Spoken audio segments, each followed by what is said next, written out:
Hey folks, it is late May, and today's topic is going to be contingency planning. Because I don't know if you know this, but when you raise livestock, or really do anything in life, but in particular with livestock, things go wrong.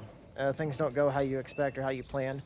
If you can't tell, we're in dry lots here at the end of May, and we are feeding hay currently.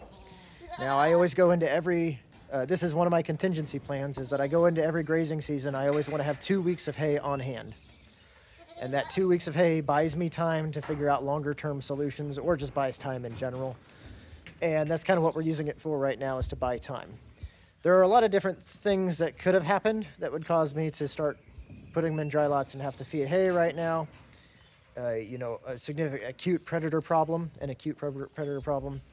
drought, fire, flood, burning up or destroying a bunch of pasture, losing access to pasture because of having interpersonal issues, let's call it, with one of the landowners or something like that. There's a lot of different possibilities that would happen. One of them that wasn't on my bingo card but did happen is a bridge collapse. And full disclosure, about a third of our pasture is here on the home place in terms of feed value. About a third of it's down the road that way, we move them on the hoof, and about a third of it is down the road that way, and we move them by trailer.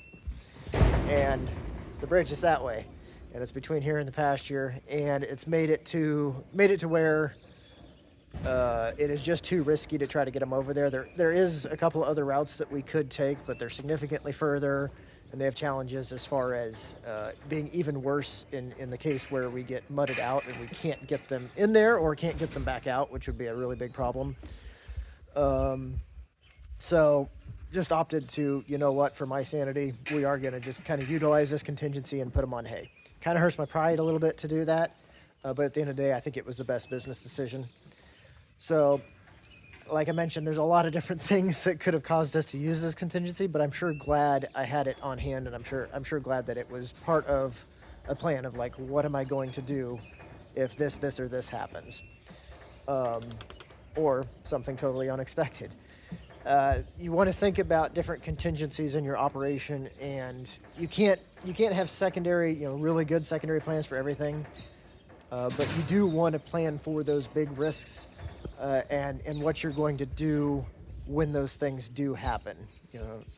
Whether it's a disease outbreak or drought or fire or flood or predation problems or theft problems even.